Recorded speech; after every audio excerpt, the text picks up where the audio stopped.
Hi friends, ഇന്ന് ഞാൻ നിങ്ങളുമായിട്ട് ഷെയർ ചെയ്യാൻ പോകുന്നത് ഒരു ബീഫ് വരട്ടിയതാണ്. അപ്പോൾ അതിന് നമുക്ക് എന്തൊക്കെയാണ് വേണ്ടുന്നതെന്ന് നോക്കാം. അപ്പോൾ ഞാൻ ഏകദേശം ഇവിടെ ഒരു 2 കിലോ ബീഫ് എടുത്തിട്ടുണ്ട്. അപ്പോൾ നമുക്ക് അതിൻ്റെ ചേരുവകൾ എന്തൊക്കെയാണ്, എങ്ങനെയാണ് ഉണ്ടാക്കുന്നതെന്നൊക്കെ നമുക്ക് നോക്കാം. വീഡിയോയിലേക്ക് പോകാം. അപ്പോൾ ബീഫ് വരട്ടിയതിൻ്റെ ആവശ്യമായ സാധനങ്ങൾ നമുക്ക് നോക്കാം. ഞാൻ ഏകദേശം 6 വലിയ സവാള ചെറുതായിട്ട് അരിഞ്ഞ് വെച്ചിട്ടുണ്ട്. പിന്നെ ഞാൻ 2 കിലോ ബീഫാണ് എടുത്തിരിക്കുന്നത്. ഇഞ്ചി വെളുത്തുള്ളി പേസ്റ്റ്, നമുക്ക് കറിവേപ്പില, മല്ലിയില വേണം, തക്കാളി വേണം, പച്ചമുളക് വേണം, പിന്നെ മുളക് പൊടി, മല്ലിപ്പൊടി എല്ലാം നമുക്ക് ആവശ്യത്തിന് ഇടണം. അപ്പം ഞാൻ ഉരുളി അടുപ്പത്ത് വെച്ച് ചൂടായിട്ടുണ്ട്. നമുക്ക് കടുകിട്ട് കൊടുക്കാം. അതിനോടൊപ്പം മുളക്,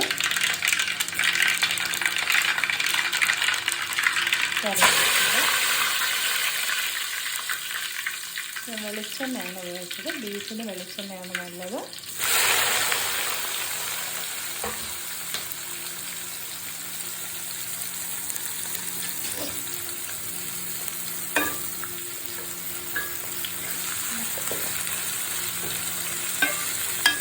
പച്ചമുളകെല്ലാം ഇട്ട് കൊടുത്തിട്ടുണ്ട്.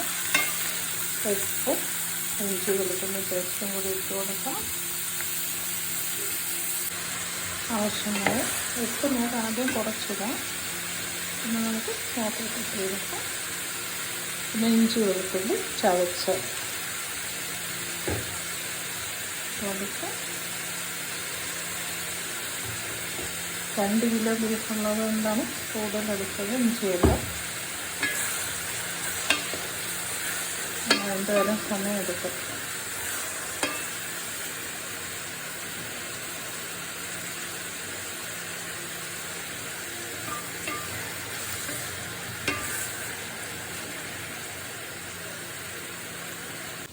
അപ്പോൾ ബീഫ് വരട്ടിയതിന് ഞാനിവിടെ 2 കിലോ ബീഫ് കുരുമുളക്, മഞ്ഞൾ, ഉപ്പ് ഇട്ട് വേവിച്ചെടുത്തിട്ടുണ്ട്. ഒരു തുള്ളി വെള്ളം പോലും ചേർത്തിട്ടില്ല. എന്നിട്ട് തന്നെ ഇത്രയും വെള്ളം കിട്ടിയിട്ടുണ്ട്. അപ്പോൾ നമ്മൾ ഒരു തുള്ളി വെള്ളം പോലും ചേർക്കാതെ തന്നെ കുക്കറിൽ വേവിച്ചെടുക്കണം. അപ്പോൾ സവാളയൊക്കെ ഏകദേശം നല്ലപോലെ വഴണ്ടി വന്നിട്ടുണ്ട്. ഈ തീ സിമ്മാക്കിയതിന് ശേഷം നമുക്ക് പൊടികൾ ഇട്ട് കൊടുക്കാം.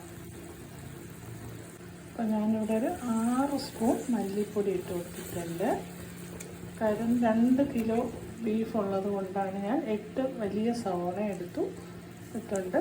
അപ്പം 6 സ്പൂൺ വലിയ സ്പൂണിന് മല്ലിപ്പൊടി എടുത്തു. പിന്നെ 4 വലിയ സ്പൂണിന് മുളക് പൊടി എടുത്തു.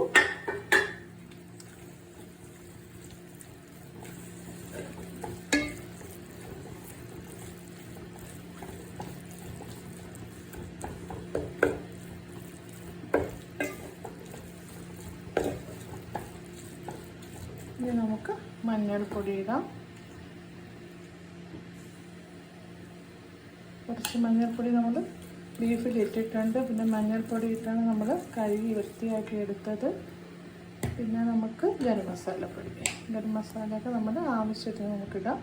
ഞാനൊരു 3 സ്പൂണോളം ഇടുന്നുണ്ട്. ചെറിയ സ്പൂണാണ്, പക്ഷെ ഫുൾ നിരത്തി ഇടുന്നുണ്ട്. 3.5 സ്പൂണോളം ഞാൻ ഇട്ട് കൊടുത്തിട്ടുണ്ട്. ഈ എരിവൊക്കെ നമുക്ക് വേണമെങ്കിൽ നോക്കിയിട്ട് കുരുമുളക് പൊടിയോ എന്തെങ്കിലും കൂടെ നമുക്ക് ഇട്ട് കൊടുക്കാം. ഇത് ഒന്ന് മൂത്ത് വരട്ടെ. മസാല എല്ലാം ഒന്ന് മൂത്തതിന് ശേഷം നമുക്ക് ടൊമാറ്റോയും കൂടെ ഇട്ട് കൊടുക്കാം.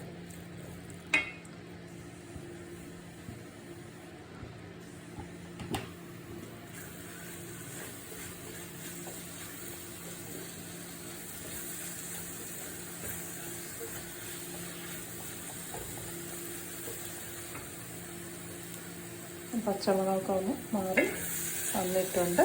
ഇനി നമുക്ക് ടൊമാറ്റോ ഇട്ട് കൊടുക്കാം. ടൊമാറ്റോയും കൂടെ ഇട്ടൊന്ന് വഴണ്ടി വന്നതിന് ശേഷം നമുക്ക് ബീഫ് ഇട്ട് കൊടുക്കാം.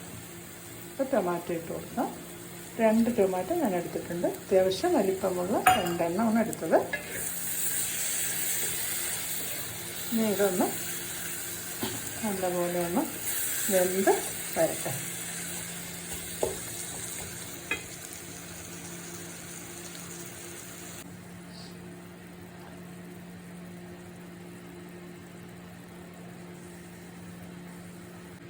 ഇപ്പോൾ ബീഫ് മസാല എല്ലാം മൂത്ത് തക്കാളി എല്ലാം വെന്ത് കുഴഞ്ഞ് നല്ല മണമൊക്കെ വന്ന് ഇനി നമുക്ക് വേവിച്ച് വെച്ച ബീഫ് ഇട്ട് കൊടുക്കണം. കുറേശ്ശെ ഇട്ട് കൊടുക്കണം. ബീഫ് വരട്ടിയതായത് കൊണ്ട് നമുക്ക് വെള്ളം അധികം വേണ്ട. പക്ഷേ ഈ വെള്ളമൊന്നും നമുക്ക് കളയും വേണ്ട. ബാക്കി വന്ന വെള്ളം കുറേശ്ശെ ഒഴിച്ചൊഴിച്ച് നമുക്ക് വരട്ടി എടുക്കാം. അപ്പോൾ ആദ്യം നമുക്ക് ബീഫ് ഇട്ട് കൊടുക്കാം.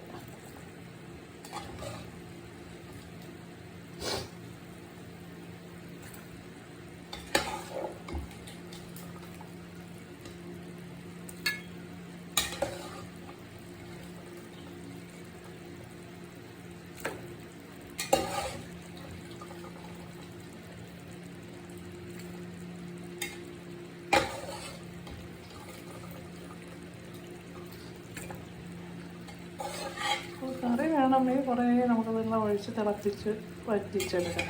അപ്പോൾ ഒന്ന് കുഴഞ്ഞിരിക്കണം. വരട്ടിയതാകുമ്പോൾ ഒന്ന് കുഴഞ്ഞിരുന്നാൽ മതിയല്ലോ. അപ്പോൾ കുറേശ്ശെ വെള്ളം ഒഴിച്ച് നമുക്ക് എടുക്കാം.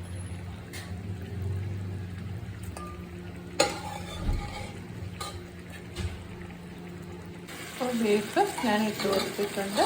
ഇട്ട് കൊടുത്ത് എല്ലാം നല്ലപോലെ ഇളക്കി യോജിപ്പിച്ചിട്ടുണ്ട്. ഇനി നമുക്ക് കുറേശ്ശെ ആ ബീഫ് വേവിച്ച വെള്ളം ഒഴിച്ചു കൊടുക്കാം. ഒഴിച്ചിട്ട് നമുക്ക് വഴറ്റി വെക്കും. കറക്റ്റ് നമുക്കൊരു പാകത്തിന് വെള്ളം കിട്ടും. ഒത്തിരി എടുത്ത് ഒഴിച്ച് വെള്ളം കുടിക്കും.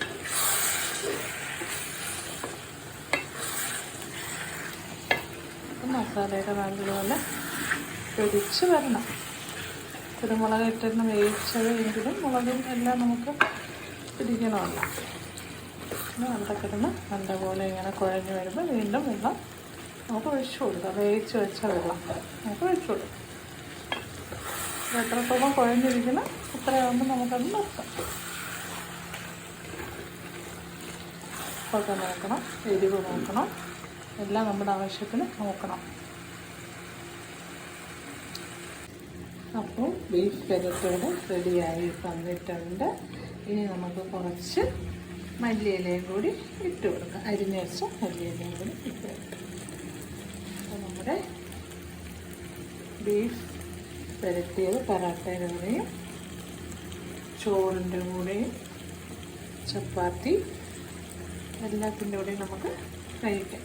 ചോറിൻ്റെ കൂടെ കുറച്ച് നമ്മൾ പുളിശ്ശേരി മോര് കറിയുണ്ടല്ലോ, അതും ഈ ബീഫ് പെരട്ടിയതും നല്ല ചെമ്പാവരി ചോറും കൂടി നല്ല കോമ്പിനേഷനാണ്. പുളിശ്ശേരി അല്ലെങ്കിൽ മോര് കറിയ പിന്നെ ഈ ബീഫ് ഇതും കൂടി കഴിക്കാൻ നല്ല ടേസ്റ്റാണ്. നമ്മുടെ ബീഫ് പെരട്ടിയുടെ റെഡിയായിട്ടുണ്ട്. വെളിച്ചെണ്ണയിൽ തന്നെ ചെയ്യണം. വെളിച്ചെണ്ണയിൽ ചെയ്യുമ്പോഴാണ് അതിൻ്റെ ഒരു പ്രത്യേക ഒരു ടേസ്റ്റ് വരുന്നത്. അപ്പം അടുത്തൊരു റെസിപ്പിയുമായി കാണുന്നത് വരേക്കും tata bye bye, see U.